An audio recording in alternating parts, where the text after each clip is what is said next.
Good morning, viewers. This is Ogijo Olopo TV. Our program today is Kogi Weekly News Review. With me here, I'm having my brother here, which is going to co-host with me. And our program today, we are going to look at the activities of the state government, the news, what is trading on the social medias, and so on and so forth. Before we go into the program properly, my own name is Mohammed Aliyu Obaka, also known as Ogijo Olopo, and my brother here is Comrade Tijani Usman.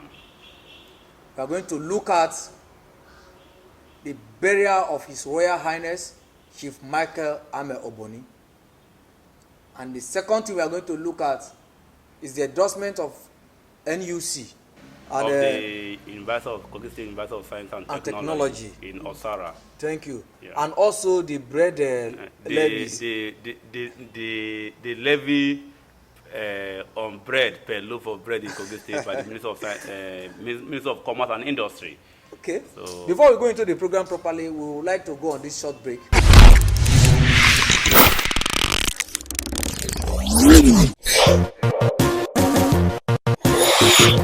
Welcome back.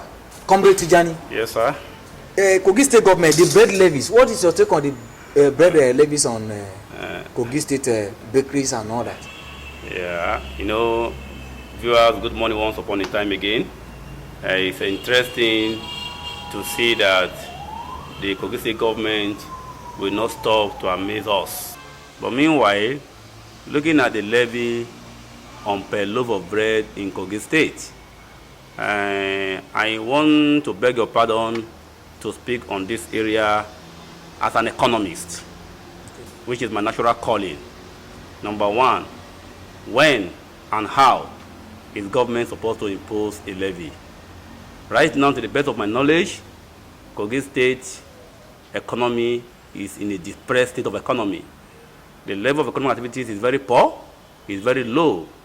And what I expected the government to do at this critical time is how to have support the cottage industry in the manufacturing of bread in Kogi State by means of government aids or grants, and in the way and manner that they should be able to withstand the interstate competitiveness that would have been able to increase their sales and production. And at that same point in time, the government come out with levy. And looking at it, what is levy? Levy is an imposition of tax, indirectly, fine, or fee. A state that there are no economic activities. A state that is 90% dominated by the civil servant. So now when you increase the levy, a state that the disposable income of the working force of the population of the state is declining. At that point in time, government is coming out to impose levy. So what would they use to consume the bread? Looking at the imposition of levy per loaf of bread in the state, to me, I think it's untimely. I think it is not expected. And I think it is another policy of the government in order to starve the people. No. I believe in their policies. So do you know why? I'm with you. There's a time myself and one of my brother were planning to open a bakery or a bread factory in Lokoja.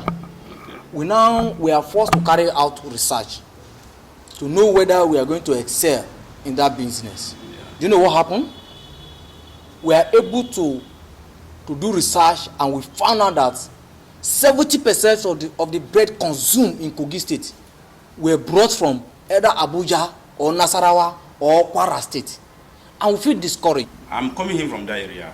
Okay. You see, when you realize that most of the inflows of bread coming into Kogi State were from the neighboring states. Yes. Now, what government should have done at that point in time is, why is the state being influenced with bread supply or produced in other states dominant? That means primarily the consumption level in the state is high.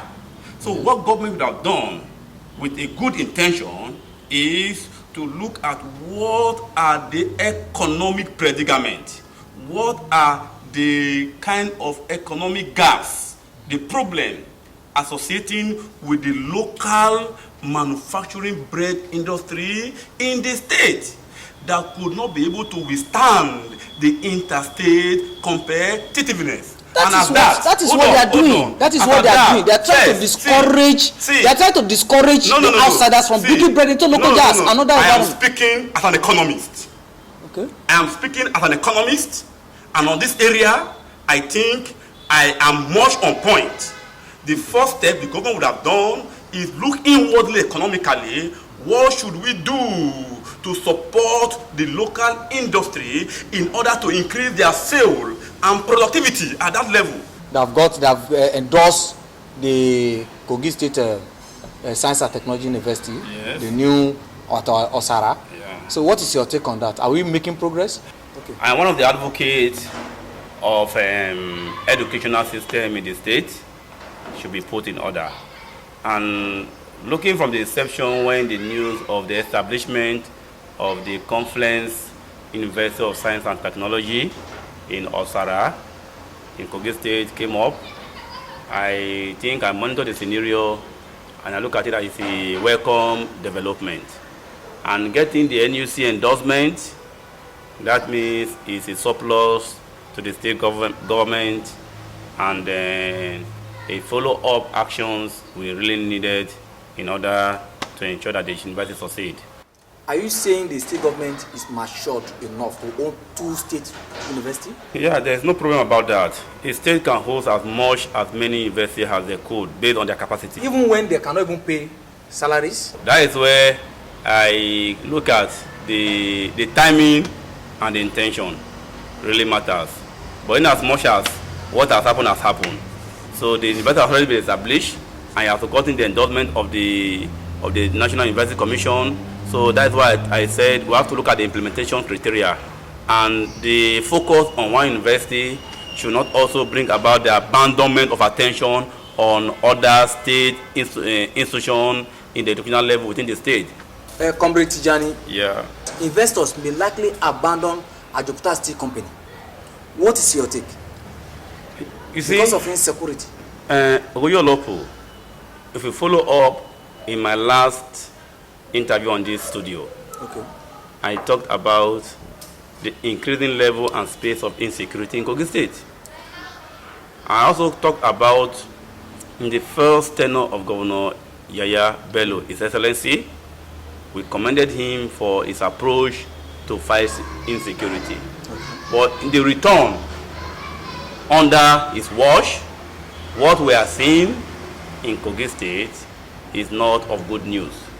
And even the scale of investors is not only paramount to be affected by the Ajaokuta Steel, is the entire Kogi State is not safe. The late Attah of Igala Kingdom, late Ame Michael Oboni II, has finally been laid to rest. Ogoyolopo, what is your take on that? Yes, if you look at the burial procedure very well, the way the whole thing went does not befit the Attah Igala office. You see, another thing is to have kings makers, and another thing is to empower them financially. If you look at the kings makers that we have in Kogi, most of them are not receiving anything from the state government. And when you look at the amount being paid to Attah Igala, from there to release some to his kings makers, at the end of the day, you now find out that Attah Igala stood as Attah Igala himself. You now be either farming or suffering. If you look at it, you see, even we, the Igalas, we don't, let me use that word, and I'm sorry to use that word, we don't value what we have. If we value what we have, we don't need to wait for the state government to empower us in order to do what traditions and our custom warrants. I saw on the news an open letter to His Excellency Governor Yaya Bello that ANCPA has been in darkness since this inspection of the administration of Governor Yaya Bello. And recently, we saw the government celebrating lighting Kogi East. So how can you reconcile these anomalies? About this same year, the government introduced Light Up Kogi East. Yes. And since Governor Yabello came into power, that is about how many years now? That's 6 years now. 6 years. That's 6 years now. 6 years running now. ANCPA has been in darkness. That is what the letter says. I'm not the one that wrote the letter. They say ANCPA has been in darkness since that time. Should I come in there, Uyolopo? I want to come in this direction because the issue of ANCPA darkness, to be candid, is historic. What do you mean by historic? So ANCPA cannot get light? Is that what you are saying? When I say historic, ANCPA has been in darkness for a very long period of time. But that is not what the letter is saying. No, it says since he came in. The letter is a good one that is calling the attention because Governor Bello is in charge now. Okay. But I'm telling you that the darkness in ANCPA is historic. Yes. Comrade. I have it on record. Comrade. I'm coming. I have it on record right from the time of Ibrahim Idris. It was during late Haudu that most of the community in ANCPA using the Rural Electrification Agency were used to light up some local communities in ANCPA and ANCPA Township. After that, I think Governor Idris came in, there was darkness. Late former Wada came in, there was darkness. And His Excellency Governor Yabello came in, darkness continued. My only take on the government of Yabello is when the government came to celebrate on the news that they have lightened up Kogi East in totality. Yes. And coincidentally, ANCPA is one of the breadth and strength of the Kogi East. Okay. Why is ANCPA in darkness and you are celebrating to have lightened up Kogi East? This is how far we can go with this edition of Kogi Weekly Review.